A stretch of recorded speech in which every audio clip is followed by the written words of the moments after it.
कराची के अवाम इस हुकूमत को खत्म, इस सूबाई हुकूमत को खत्म करने के लिए और अपना सूबा हासिल करने के लिए जद्दोजहद का आगाज करेंगे। ऐ कराची के नौजवानों, तुम इस तहरीक को शुरू करने के लिए तैयार हो?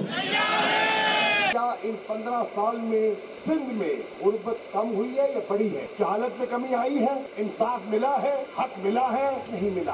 कौम का खजाना तो खाली हुआ, इनकी तिजोरियां तो भर गई हैं। अगर हमें परवेज़ इलाही को एक्सेप्ट करना है तो फिर कि हम नाक पकड़ के उसको एक्सेप्ट कर लेंगे, इसलिए कि इस इमरान खान से बेहतर, हर चीज़ इमरान खान से बेहतर है। मार्च बढ़ता जाएगा, लोग अपने घरों से निकलेंगे, लोगों में जो जोश और जज्बा है ना, वो आप देखने के लायक है। आप कल देखिएगा इंशाल्लाह। और मैं समझता हूँ कि लाखों की तादाद में होंगे जब यहाँ सिंध से हम पंजाब के बॉर्डर क्रॉस। जय हिंद, स्वागत है आप सबका दी तथ्या न्यूज़ में। साथियों, जिस तरफ हम देख रहे हैं पाकिस्तान जा रहा है, जो स्थिति पाकिस्तान में बनती चली जा रही है 71 के दौर में अगर हम देखें तो सबसे बड़ी गलती क्या हुई थी पाकिस्तान से? सिर्फ और सिर्फ ये कि वहाँ पे बांग्लादेश वाले इलाके में जिसकी मेजॉरिटी आई है, जो पॉलिटिकली जीत करके आया है, जिसके पास में पूरा संविधान के हिसाब से हर तरीके से जीत के आया, उसको प्रधानमंत्री बनने का अधिकार है, उससे जो काबिल है, जिसका सब मैंडेट है, उससे आपने हक छीना, उसने अपनी ताकत प्रदर्शन किया और उसने अपना एक तोड़ के अलग देश बना लिया। उसमें हालांकि और भी काफ़ी सारी शक्तियों का भी इन्वॉल्वमेंट था, लेकिन मेन कारण यही थी। अगर पाकिस्तान वाले उसको बन जाने देते प्रधानमंत्री तो शायद ये नौबत ना आती। अब हम देखें वाकई में ये सिंध वर्सेस पंजाब की लड़ाई, जो यानी पंजाब जो सेंट्रल लीडरशिप है वर्सेस सिंध की स्टेट लीडरशिप, इसके बीच में लड़ाई जो है खुलकर सामने आ गई। जिस तरीके से पीपल्स पार्टी लाखों की संख्या में, अब जो कराची में लोग धरना दे रहे थे उनको लाखों की संख्या में कराची से भर भर के ले जा रही है पंजाब धरना दिलाने। सेम उसी का ऑपोजिट जो है वो पीटीआई पंजाब से लोगों को ला रही है सिंध में।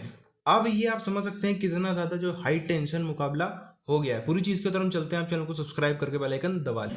आवाम को आजादी दिलाने और 70 साल तक पूरे पाकिस्तान का माशी बोझ उठाने का नतीजा यही महरूमी,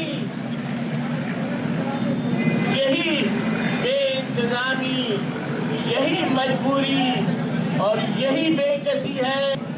अब MQM ने और कराची के अवाम ने ये फैसला कर लिया है कि अब इस जालिमाना निजाम, इस जालिमाना तर्ज़े हुकूमत की मजीद इताअत नहीं की जाएगी। घोटकी से कराची तक का लॉन्ग मार्च स्टार्ट किया है पीटीआई ने अगेंस्ट पीपल्स पार्टी की सिंध गवर्नमेंट, और उसका जो नाम है वो तो वैसे उन्होंने हुकूक के नाम पर किया है कि सिंध हुकूक मार्च है ये, लेकिन क्या उनकी मंजिल ये है? उन्होंने खुद ही अपने शॉर्ट में बता दिया कि उनकी मंजिल असल में 2023 के इंतखाबात में पीटीआई की गवर्नमेंट बनाना है सिंध में। न तो ये सिंध के हुकूक के लिए निकले और न ही इन विचारों में इतनी कोई सियासी कुव्वत है या अवामी ताकत इनके साथ है जो ये हमारे मार्च को डिफ्यूज कर सकें। ये बिल्कुल वो एक घबराए हुए लोग हैं। पूरे मुल्क में तो उन्होंने जो हालत की है, वहाँ तो हुकूक दिए नहीं, हुकूक लोगों के ले लिए। अब ये आए सब मोतबरीन बन के और जिनकी कोई सियासी हैसियत सिंध में नहीं है, वो आके यहाँ से हुकूक दिलवाएंगे। इन्होंने वो असर किया सिंध के लोगों का। अच्छा शेख साहब, ये बताइएगा कि आज पीपल्स पार्टी ने जो कराची में रैली निकाली है, उसको देखते हुए आप क्या समझते हैं कि कितने लोग आपके इस एहतजाज में तकरीबन शामिल हो जाएंगे इस्लामाबाद पहुंचते पहुंचते? देखिए जी, सिंध में तो मैं तो इतना कह सकता हूँ कि जैसे जैसे ये मार्च बढ़ता जाएगा, लोग अपने घरों से निकलेंगे, लोगों में जो जोश और जज्बा है ना, वो आप देखने के लायक है। आप कल देखिएगा इंशाल्लाह। और मैं समझता हूँ कि लाखों की तादाद में होंगे जब यहाँ सिंध से हम पंजाब के बॉर्डर क्रॉस के। वो लोग हैं जो कि इलेक्शन नहीं जीत सकेंगे। आप देखिएगा, ये उन्होंने तो शोर हंगामा तो किया, लेकिन आपने देखा कि पूरे का पूरा डिफ्यूज हो गया। उनको पता है कि उनका इलेक्शंस में उनके साथ क्या होने वाला है और सिंध के लोग किस तरीके से वोट देंगे। और आप कल का जो हमारा शो है, जो हमारी रैली है, वो लोगों के लिए, पब्लिक के लिए, इस महंगाई के खिलाफ और जो ज्यादतियां। लेकिन वो क्या इम्पैक्ट डालेगी? आप जाएंगे, पहुंचेंगे, तकरीरें करके घर आ जाएंगे।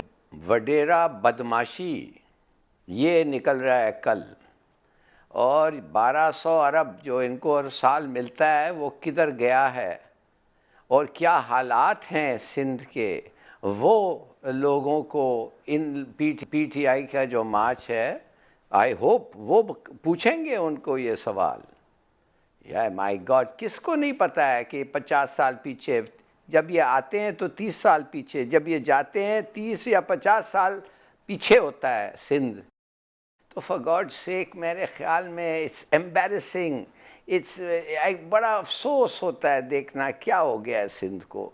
अब ये वडेरा बदमाशी पे निकले हुए हैं, अब पता नहीं किधर किधर तक जाएंगे। मियां साहब, आपकी क्या राय है? पीपल्स पार्टी का तो कल का लॉन्ग मार्च कितना सक्सेसफुल हो सकता है? लेकिन इसके बावजूद मैं ज़ाती तौर पर समीना ये समझता हूँ कि अगर पीपल्स पार्टी को लॉन्ग मार्च का हक हासिल है या मुस्लिम लीग नून को एहतजाज का हक हासिल है, तो फिर पीटीआई को भी ये हक हासिल है कि वो भी कराची में या सिंध में सिंध हुकूमत के खिलाफ ये मार्च या एहतजाज कर सकती है, क्योंकि अंदरूने सिंध किसी भी पार्टी ने उस तरह से काम ही नहीं किया। अगर हम आज ये कहते हैं ना कि सिर्फ कसूरवार हम इसमें करार दे दें कि जी पीपल्स पार्टी सिर्फ रिगिंग के जरिए हो सकती है, तो मैं इस जो है ना थ्योरी के साथ बिल्कुल नहीं जाऊंगा। उसकी वजह यह है कि किसी और पार्टी ने काम ही नहीं किया। या तो होता ना कोई पार्टी इतना वहां पे डिलीवर करती, काम करती, कोशिश करती, लोगों को मुनज़्ज़म करती, अपनी तंजीम साजी करती, अच्छे लोग शामिल करती, और फिर देखते कि अवाम उसके साथ कितना चलते। अगर आप पाकिस्तान की तारीख स्टडी करें, आपको मैं बता रहा हूं कि जब तक 10-15 लोग एक पार्टी से खुल के नहीं आए सबके सामने, जैसे हामिद नासिर चट्ठा आया था और कहा हम रेबल्स हैं, हम वोट करेंगे नवाज शरीफ के खिलाफ, या फॉर गॉड सेक, ये जो लीडरशिप है जो इस वक्त इंडाइटमेंट फेस कर रही है, दूसरे मुल्क में तो अभी तक कॉन्विक्ट होके टर्म्स पे चले जाते। ये ऐसे बात कर रहे हैं जैसा ये गवर्नमेंट के पास कोई सपोर्ट नहीं है और हर चीज में ये कह दिया है। ये बागी लोग हैं, ये भगोड़े हैं, ये जो इनके साथ आ रहे हैं, ये क्या चीजें लेके आ रहे हैं और किस किस्म की रिश्वत और किस किस्म की हर चीज अनएथिकल जो हो रहा है, मैं तो हैरान हूं। प्रोग्राम इनके पास कोई इकोनॉमिक प्रोग्राम है महंगाई के लिए? कोई सुना है, देखा है? सर वो कहते हैं जब हम आएंगे तो हम बताएंगे, ऐसे नहीं हम दुम के साथ ये 5 बिल्ली बंधे हुए हैं दुम से, बस और कुछ नहीं है। आई कांट यार फॉर गॉड। साथियों, जो स्थिति अभी हमको देखने को मिल रही है कराची में या पूरे पाकिस्तान में, अगर उसके हम थोड़ा सा शुरुआत में करें, डिटेल से समझें तो क्या था सीन। ऐसा था कि जो सिंध की पार्टी है, सिंध सरकार है राज्य की, वो एक कानून लेकर के आती है आज से तकरीबन 2 महीने पहले। उस कानून में ये था कि जो लोकल कॉरपोरेटर टाइप के जो एकदम लोकल बॉडीज होती हैं उनकी पावर कम करी जाएगी, और वो पावर जो है वो सिंध गवर्नमेंट के हाथ में होगी। जो रोड बनवाना, नाले साफ करवाने से जो छोटी छोटी लोकल, जैसे हम इंडिया में देखें जो पार्षद के लेवल की जो चीज़ें होती हैं वो स्टेट लेवल पर जाएगी। तो इसके खिलाफ में जो कराची सेंट्रिक पार्टी है मौलाना फजलुर रहमान की MQM, उसने विरोध प्रदर्शन चालू किया। 10, 12, 15 दिन तक विरोध प्रदर्शन चलता रहा। उनके अपने जो थे 500-600 लोग बैठ के। इसी के बीच में क्या हो जाता है, बाजवा के और इमरान खान के बीच में थोड़ा सा कन्फ्लिक्ट हमको देखने को मिलता। वहीं से इसकी भी साथ साथ में पैरेलल ये चीज़, इसका वहाँ से कोई लेना देना नहीं था, पैरेलल वो चीज़ अलग चल रही थी। अब जब इन दोनों के बीच में थोड़ा सा विवाद की खबरें हमें सामने आई, वहीं पर पीटीआई ने अपनी पूरी ताकत, क्योंकि पीटीआई रूलिंग पार्टी है अभी भी, जितना भी आप कह लो लोग उससे नाराज है, लेकिन अभी भी उनके पास में पावर है, सेंटर की पावर है।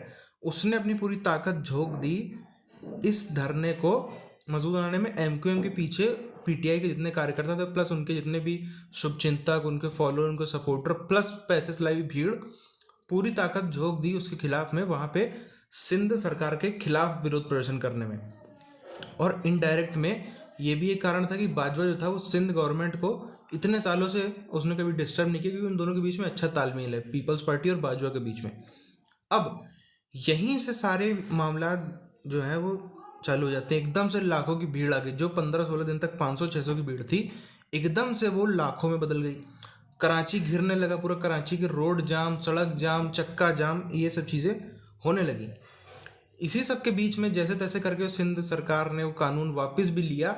उसके बाद भी, क्योंकि फिर उसके बाद कोई राइट नहीं बनता था इनका, तो ये धरना जैसे तैसे समाप्त हो गया। लेकिन मन नहीं, जो मन वाली लड़ाई थी वो तो नहीं ख़त्म हुई।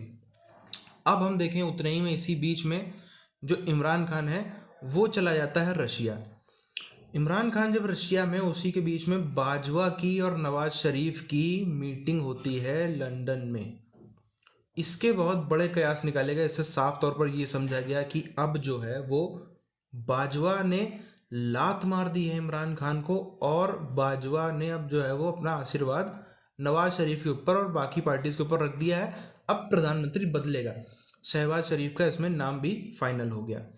इसी के बीच में ये सब साथ ही साथ में चल रहा है। वापस आता है वो इमरान खान वहाँ से, और वापस आते ही, जो कि अभी परसों की बात है, वापस आते ही उसने इस चीज़ को सीरियस लिया और फिर से जो है उस धरने को, जो कि फिर से कहीं ना कहीं में जितने MQM के लोग और ये PTI के लोग थे, फिर से उनको इकट्ठा किया और अब फिर से जो है ये बड़े धरने की तैयारी हो रही थी। अभी ऐलान हुआ था, चालू नहीं हुआ था।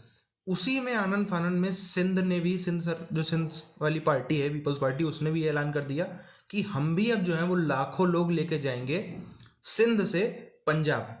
अब यहाँ पर आप पूरी तरीके को आप समझ सकते हैं।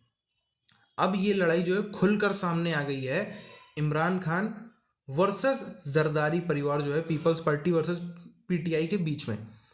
बाजवा इसमें कहीं ना कहीं बीच में खेल रहा है और वो इमरान खान का कहीं ना कहीं हमको खिला हुआ भी नजर आ रहा है। अब ये जो चीज़ें हैं, क्योंकि दोनों के पास में ही सत्ता है, दोनों के पास में अथाह पैसा है, दोनों के पास में ही अच्छे खासे रिसोर्सेज हैं, तो अब ये लड़ाई जो है वो बढ़ रही है। अब ये लड़ाई बढ़ रही है और ये लड़ाई सत्ता बदलने पर रुकेगी या फिर सत्ता बदलने के बाद भी, जब तक अपने अपने हिस्सों में पक्की मजबूती नहीं हो जाती है, तब तक ये लड़ाई ऐसे ही चलती रहेगी।